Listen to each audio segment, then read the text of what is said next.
And thank you, Mark and Claire and the team for inviting me here today.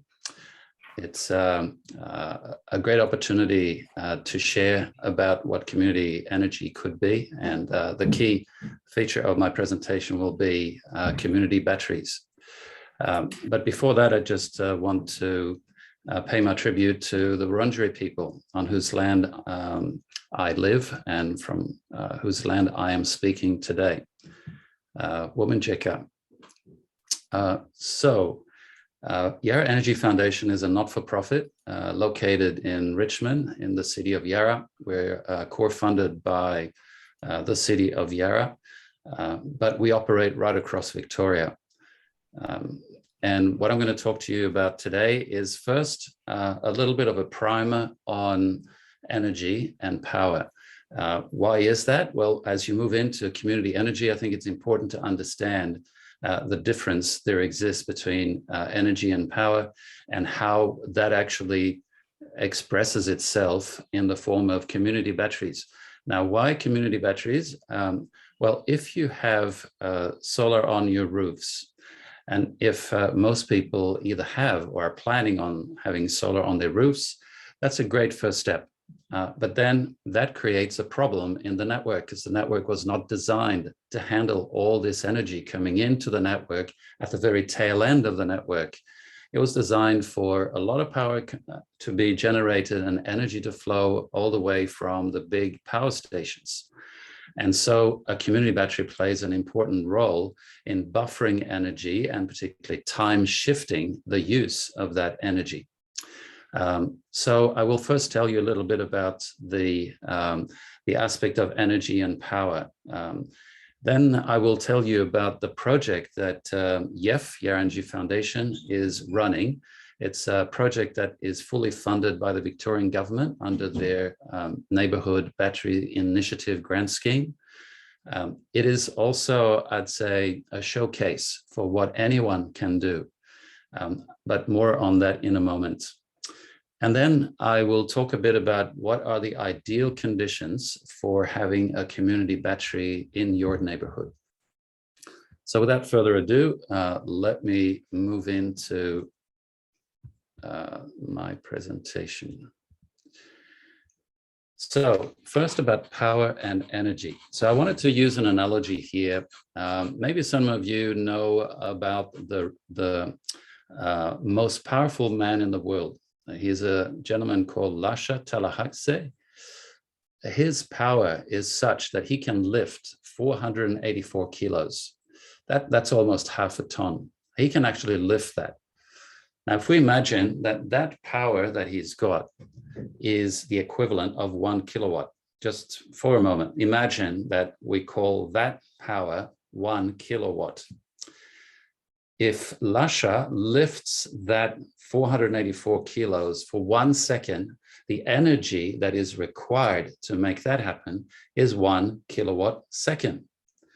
If by miracle, he actually keeps it up for an hour, that is 1 kilowatt hour. That's all the energy that needs to flow to keep that weight up for a whole hour. And that kilowatt hour is the main unit used when it comes to community energy, is where do these kilowatt hours flow? That is what the electricity distributors and the retailers count. And your bill comes with kilowatt hours. It's the energy that's required for doing some work. Now, what does that mean in your house? Well, if you look at the PowerPoint that's just on your wall there, it has a lot of power. In fact, it can power a lot of things. And if nothing else is running in your house, you could probably run, possibly even a welder if you had that in your house. And that's just with a single phase, typical power outlet. Not exactly, you would need a different power outlet for that amount of power, but that's how much power that power outlet has. But the moment you connect something to it, then energy flows, and that's kilowatt hours. And that is what's counted in your meter. And that is then what shows up on your bill. So what does that mean in terms of a battery function? Well, a battery has a certain amount of power to take in energy, kilowatt hours, and to discharge. So for those of you that have solar systems, the kilowatt part of it is the equivalent of the inverter that sits on a wall somewhere. And that's the one that interfaces to the grid. It's the one that tells you how powerful your ability to withdraw or to export energy into the grid would be. The kilowatt hours is the measure of what actually fills up the battery. And that's what's important to understand. How do you capture kilowatt hours that are generated by solar panels, and how do you then later on supply them? So let's talk a bit more about these community batteries. So here is just to give you an idea of what's happening around in the industry in Australia.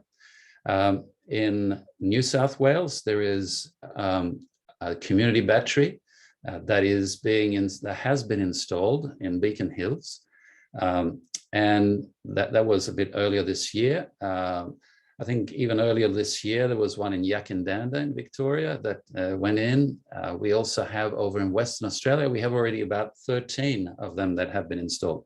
Now, in their case, their legislation is quite different from the rest of us on the East Coast. So it's a little bit more difficult here, but it's definitely not impossible. I mean, I'm the first to say that, since we are planning on delivering our community battery system in City of Yarra by middle of next year. So these different community batteries have ratings. So you can see this one has only stated how much it can store. It can store up to 274 kilowatt hours of energy. This one here, just a little bit less, but it states also how powerful it is, how much energy it can send in one go or absorb in one go. This one here is quite interesting because it gives the power capacity and the storage capacity as a ratio of 1:4. You can see that it has the power to absorb energy at the level of 105 kilowatts. 420 is actually 4 times that. So this is actually a battery that can store 4 hours worth of energy if it was supplying at full power. So that's those are the main things to understand about batteries. The same thing applies actually to the small batteries you put into your electrical appliances, although it is specified slightly differently. So with that, let me now tell you what community batteries can do. The thing that is the most important about community batteries is that it actually allows for what we call solar waste to be removed. Solar waste is when you are producing electricity, but the network cannot cope, so you are not allowed to export. This happens when there is too many, so to speak, too many PV panel installations in your neighborhood, and the network distributor, so in this case, United Energy in your area, would say, I'm sorry, we can't let you export anything because the network can't cope. So if you put a community battery there, you can actually export that because the battery will absorb it.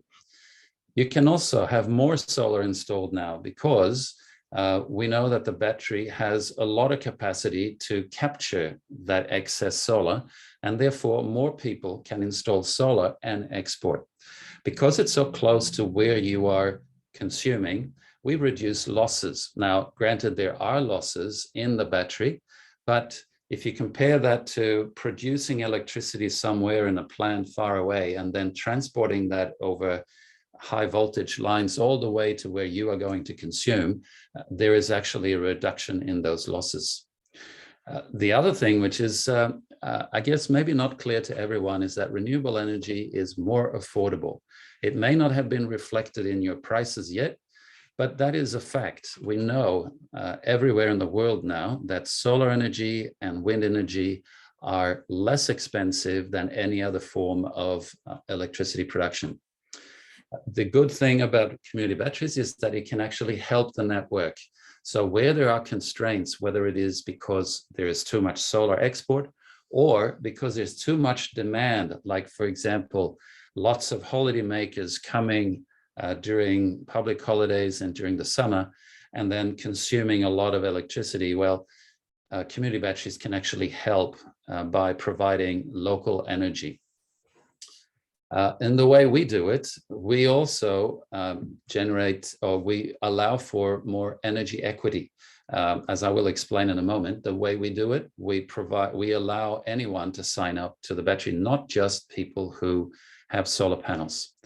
And because there has been a little of an issue over the last number of years with the deregulation in the electricity sector and energy sector, we know we have a bit of a trust problem.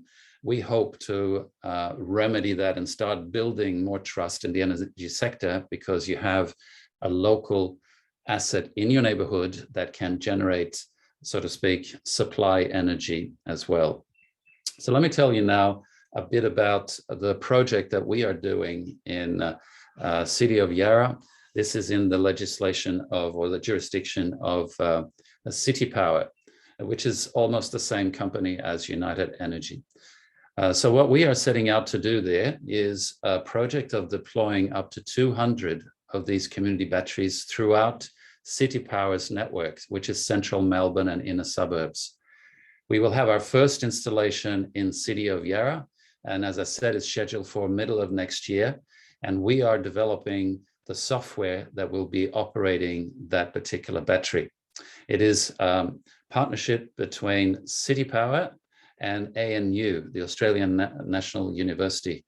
They have a particular group that is developing software, and that is open source, meaning anyone can use it, public domain. And what we are developing is based on their software, and that also will be in the public domain, so anyone can leverage that.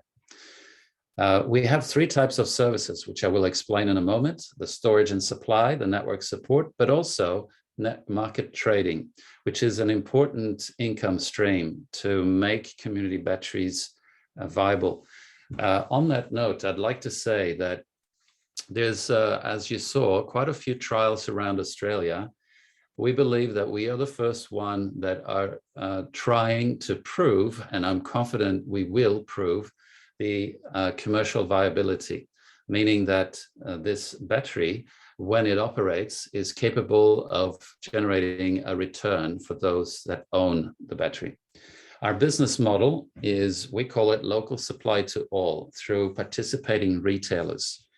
We will charge the battery mainly from local sources, PV rooftop, and then at night, excuse me, and then at night, particularly during the peak demand of 5:30 to 7:30, we will supply to all. Anyone can sign up. In the process of doing that, we are supporting the battery as well, and we are trading on the market. And all of this generates a return for those who own the battery. So who owns the battery? Well, this is a model that we have come up with because I should say, before I started working for YEF, I volunteered with groups like yours. And I realized how difficult it was to get a larger project going because it required fundraising.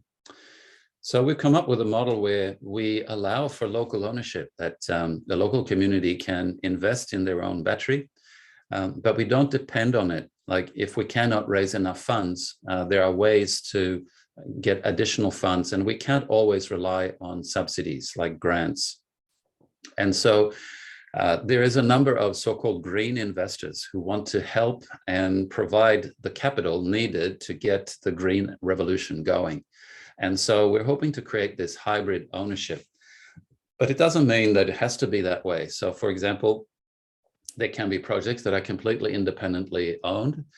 What we do is three main things at YEF. The first thing is we provide the initial studies, what we call feasibility studies, that gives you the economic viability of putting a battery in a particular location with a particular business model. Then we do the delivery. which is what I do. I'm the project manager for this community battery for City of Yarra next year. And lastly, because we are developing the software that will operate these batteries, we can run the operations for you. So there's no need for you to actually develop all the skill set and put all the commercial relationships in place and procure the actual asset itself. We could do it all for you. But it doesn't have to be that way. You can use the software, it'll be freely available, and you can set it up on your own or with a company of your choice. So exactly what is the value proposition? The value proposition that we propose with our community battery business model is to enable more solar to be installed and more solar to be exported, open to everyone, sourcing local energy during the day and discharging at night. On cloudy days, we charge remotely from remote solar and wind farms, but pretty much any energy that's available at that time. And the good thing about that is that the renewable content is much higher during the day than it is at night. So by charging during the day, then we supply at night and you have a higher renewable content for your consumption. We don't anticipate any cost to customers. There could even be a discount. And for those of you who own solar systems, there will be no effect on your feed-in tariff for as long as feed-in tariffs are legislated. One day they will probably be replaced by a different system. So with that, how do you go about it? It's very simple. The battery charges up during the day, discharges at night. And at the month end, those who have signed up to the customer do get a prorated discount on their evening consumption. Now, that may be prorated, or it could be that you as a community decide that you actually want to give more of the discount to some community members. It could be an aged care home or low-income housing, or there could be an involvement with the local council of how you actually want to distribute that energy and give the financial benefit to some particular members of the community. I should also say that there is not a significant discount. You know, it's probably between 5 and 10% for your evening consumption. But most of all, there shouldn't be any cost to you. So how do you sign up? Well, the first thing is that you have to check that your property is connected to the same cable that the community battery is connected to. Then you sign up to a retailer, and the retailer will present to you a different tariff. And we are working with City Power and actually with the whole industry on defining what is called a local use of system tariff, a LUOS tariff. That is a special new tariff, and I should say tariff structure, that takes into account the fact that you are basically sourcing from the local cable rather than from some remote plant. And you're not using the whole grid, so why would you pay charges for the whole grid? That's what this LUOS, local use of system tariff, is. So the retailer will propose a new tariff for you. You would sign up through them, and then you can download the app that tells you what the battery is doing, and you can enjoy that more renewable energy. Now, let's have a look at what does it mean for an organization like yours. Well, what are the ideal conditions for starting a community battery project? The first thing to look for is what we call a solar cluster. A solar cluster is basically a number of installations that are all connecting into the same cable. And if on top of that, it is in an area that is quite constrained, either because there's too much solar coming in or there's too much consumption at night, then you will get the interest of United Energy. I believe that every year they're trying to find ways to reduce the amount of consumption at peak hours. So if your battery is helping them with that, they will be very happy. And there could be some compensation for that. The location is hopefully in a communal area. So that could be council land, but it could also be private land where there is an area that seems suitable where you might install this. Of course, it's important that both the community and the council is very keen for this to happen, because that reduces any other hurdles that may be required to make this happen. I've mainly talked about how you connect a community battery to a local cable. I'd like to say that there is another way you can do it, and possibly this may make sense in the Flinders area.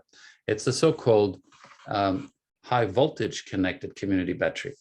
So instead of the battery being connected here, just where all the houses are connected, you could connect it to what is upstream from the substations that provide the 230 volts that you use in your house. They're also called transformers. Some of them sit on the top of poles. Some of them are ground mounted, but upstream of them is a higher voltage. And you could connect this community battery at this higher voltage. It would typically be a bigger battery then, because it would serve more neighborhoods. It also would not use the LUOS tariff, because the local use of system is designed specifically for one neighborhood. But it would have a different business model that is beneficial to both the network and to all the residents. Often it would be associated with an institution, which could be a leisure center, like a pavilion, or it could be a school, a college, it could be an industrial estate, whatever it may be. That is another way that we can think of it. And I also want to say a few words about electric vehicles, because even though here in Australia, the uptake is extremely small, low, overseas, it is happening faster than you can believe. I think last year, 80% of all electric vehicles sold in Norway were electric. And it'll happen to us one day, probably sooner than later. So what does it mean? Well, if you have solar panels on your roof and you have a driveway, you can connect your car to your house. You can charge from your rooftop. And because of a feature that is called vehicle to grid, or V2G, which is becoming more and more available from car manufacturers, you can use the very large battery that's in your car for your nighttime consumption. So for example, if your car has 70 kilowatt hours worth of energy stored, and you only use 5 kilowatt hours, no big deal. You use that energy in your house. But what about those who don't have a house with solar panels, who don't have a driveway, or maybe live in an apartment?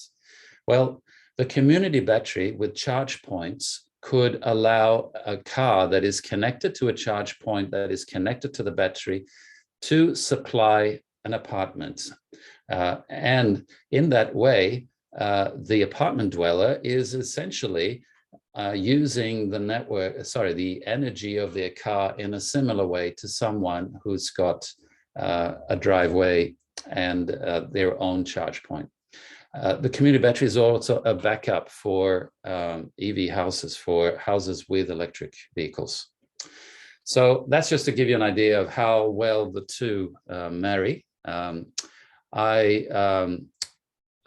invite you to come to our community batteries webpage that is, from what I can tell, and I can tell you, I've scanned a lot of things going on in the community battery space. I think it's the best furnished website for community batteries, because we don't only have our different webinars available there, but we also reference a lot of articles that are relevant in the industry.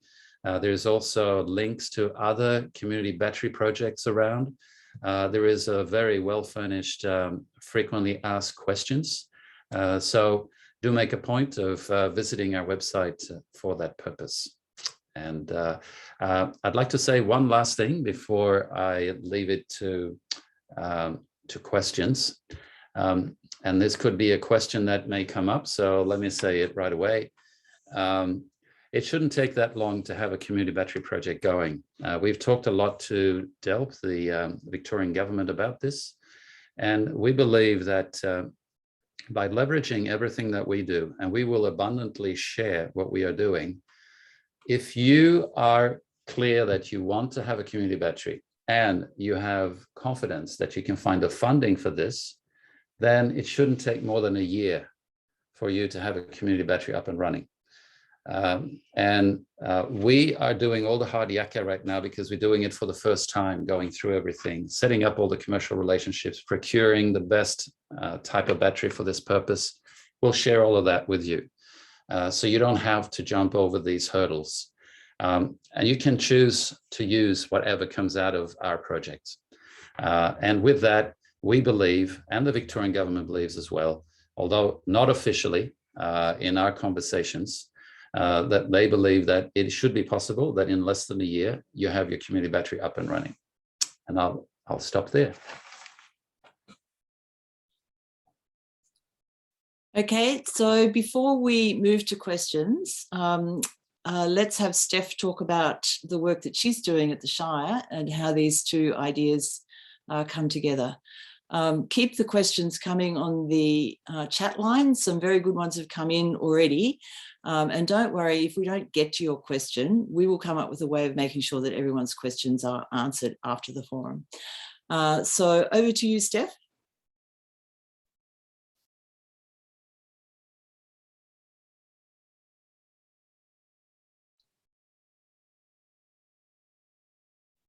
Apologies, I thought I had unmuted, but maybe I didn't.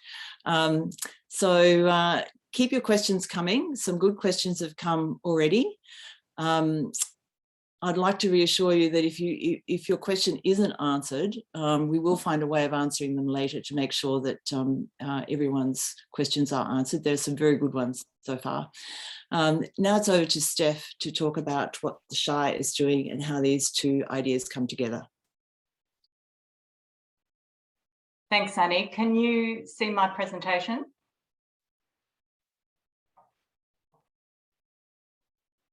Is that a yes? Sorry.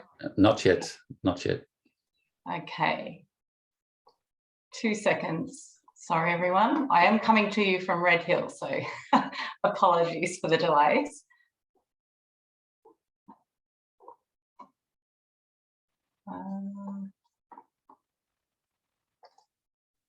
That looks like mine. And how is that? That's great. Okay. Can you see my PowerPoint slide? Yes. Great, thank you. Thanks, Chris. It's difficult presenting from PowerPoint because you lose the ability to see all the people and get feedback. So excuse me if I'm a little bit slow catching on there, but anyway, thank you very much and welcome to everyone. What a fantastic showing today of community members from Flinders. It's really great to see. I've been invited to talk about community-owned renewable energy and why the council would be seeking to facilitate the establishment of a community-owned renewable energy group. Shortly after council declared a climate emergency, it launched a climate action plan. And the plan outlines 7 summits, and under those, excuse me, there are 19 actions that map out a future for the Mornington Peninsula that is run on renewable energy, has resilient connected ecosystems, has a resilient and thriving community and a diverse local economy. They're all listed here, but the relevant ones today are number 1 and number 12. The Mornington Peninsula of the future will be run on clean, renewable energy. By 2040, the Shire want net zero emissions right across the peninsula and equitable access for all. On the left-hand side is the 7 summits the Shire has identified that it must climb to reach net zero. On the right-hand side is our community emissions profile. As you can see, electricity consumption makes up 52.5% of Shire emissions, so it's the lion's share. By 2023, the council will source all of its own electricity from renewable generation and has already installed more than 1.25 megawatts of solar PV capacity on its own buildings. and actually only last Monday we received certification status that as a Shire Council we have reached net zero for our own operations. Here are some of the actions that the Shire Council has put in place to reach net zero. It includes energy upgrades of 10,000 inefficient street lights, as well as appliance upgrades in buildings, solar panels on Shire buildings and some lease buildings, a trial on, energy upgrade agreements, which are long-term loans for commercial and potential for, well, there are residential opportunities now, energy advice service, battery storage, energy savvy upgrades, and monitoring the use of our power through PowerPal and Climate Clever apps. This year we launched the Climate Action Grants, and there'll be another round of those next year, which I'll talk to a little bit later at the end of this presentation, as well as our bulk buy program, which is currently underway. And I'll speak to that a little bit further, but I'll just move on with the community energy talk for now. So the council has up to 200 assets leased and owned, with solar capacity releasing from a power purchase agreement in 2022. And this represents a unique opportunity to share excess solar energy with the community. So we've been wondering, how can we best use that energy to deliver the greatest benefit to our community? And how do we share it? How do we actually share it? It's been a big learning curve entering this energy sector and understanding all the legislation behind it. In Victoria, we are bound by unique legislation, which has hamstrung the development of a lot of community energy projects, but I won't go into that. We explored the concept of a virtual energy network and a virtual power plant, which is the same as a virtual energy network, but as I understand it, a virtual power plant includes batteries.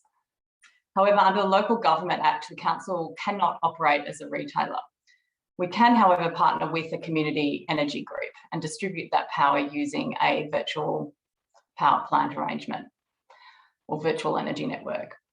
There are many community energy groups now operating in Australia, and all the models and projects are different. You would have heard of Totally Renewable Yakandanda, you would have heard of Hepburn Wind, there's Geelong Sustainability Group, Bendigo Sustainability Group, there's Totally Renewable Phillip Island.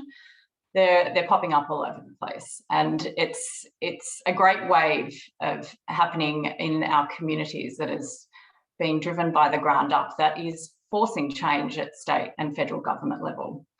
So the Shire is happy to assist with that if we can. So most of the community groups, having been driven from the ground up, are usually established to respond to the unique settings that each region has. A few have been instigated by local government authorities, but the vast majority have been community driven. Community energy groups are great. They deliver triple bottom line outcomes for the community, but they also deliver triple bottom line outcomes for people, for planet, and for prosperity.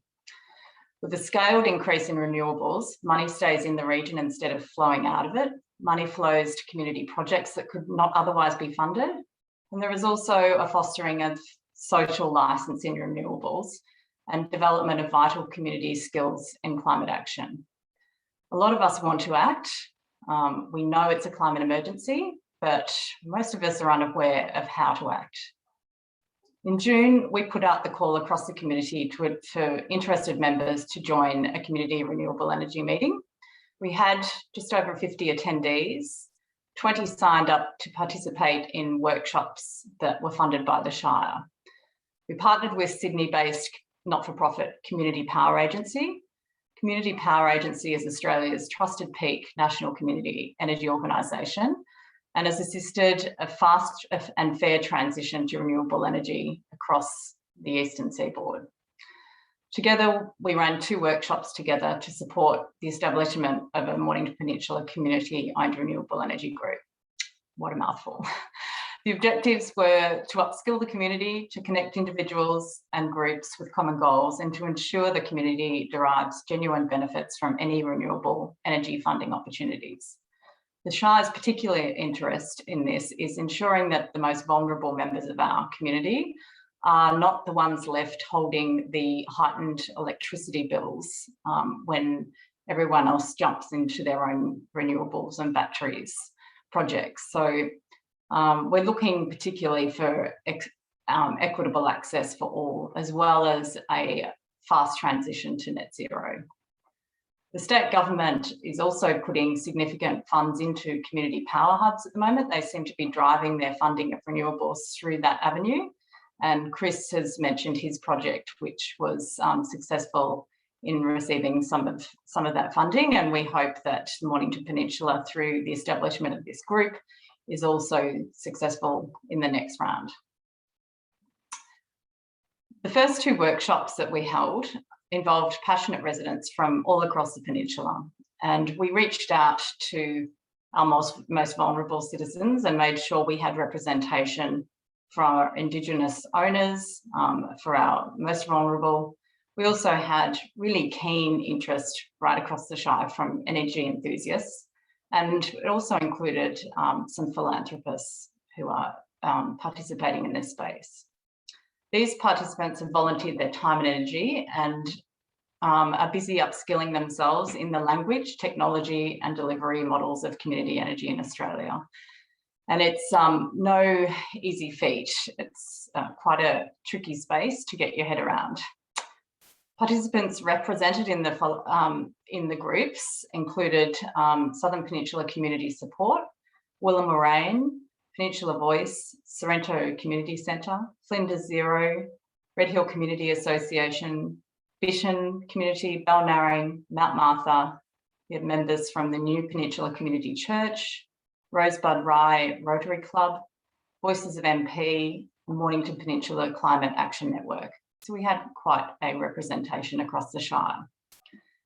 Community Power Agency and the Shire are now guiding the group through asset and stakeholder mapping. And through the process, the group established this top 10 criteria for any core group. But the highest priority or the major focus for the group is now the top two: achieve carbon emissions reduction and broad opportunity to participate, equality and accessibility. The Council and CPA will offer stakeholder engagement and mentoring support in the establishment of what we hope to be the first community-owned renewable energy project on the Mornington Peninsula, It is envisaged this group, with the support of the Shire, will advance renewable uptake across the Shire.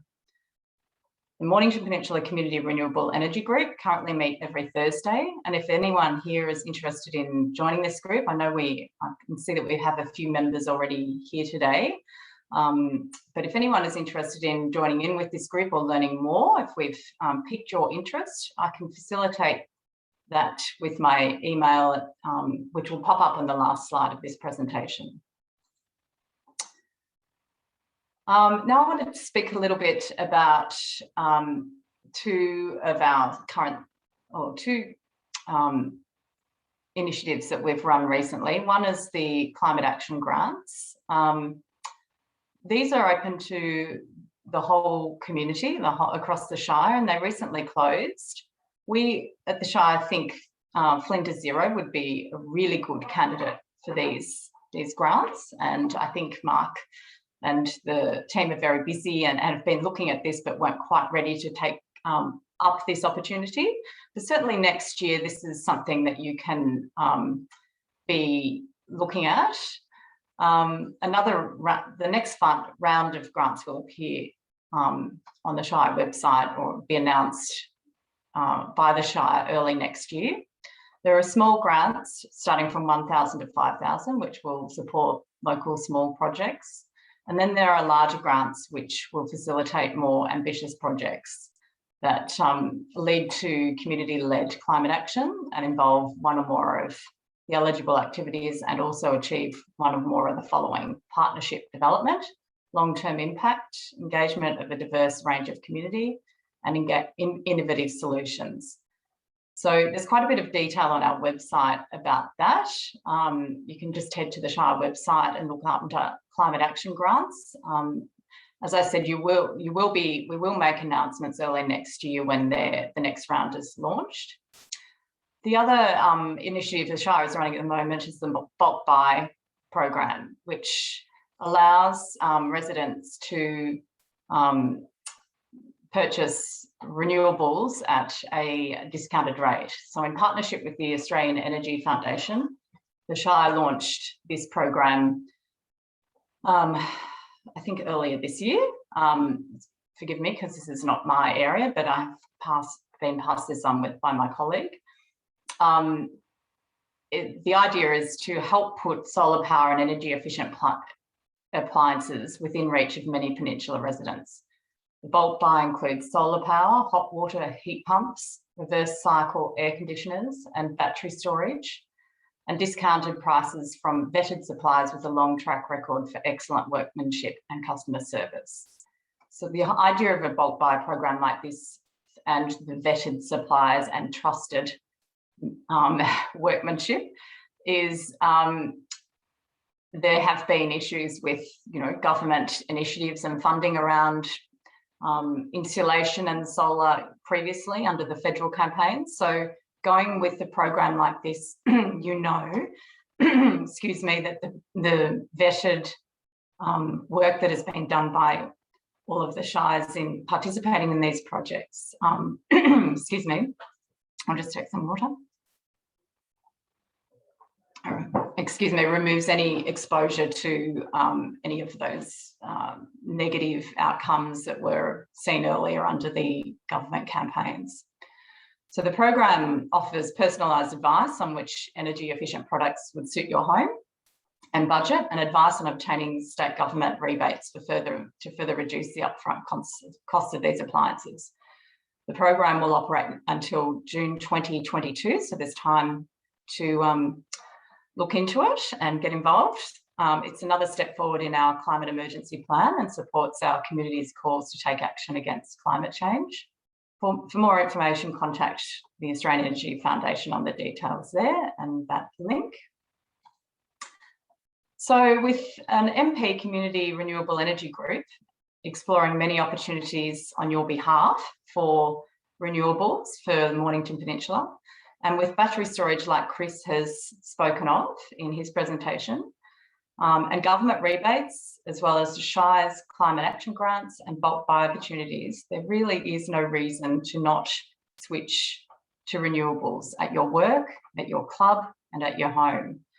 And even though Flinders is, a little below the state average in solar uptake, we're saying to all communities across the peninsula that, be the change you wish to see in the world, to quote Gandhi.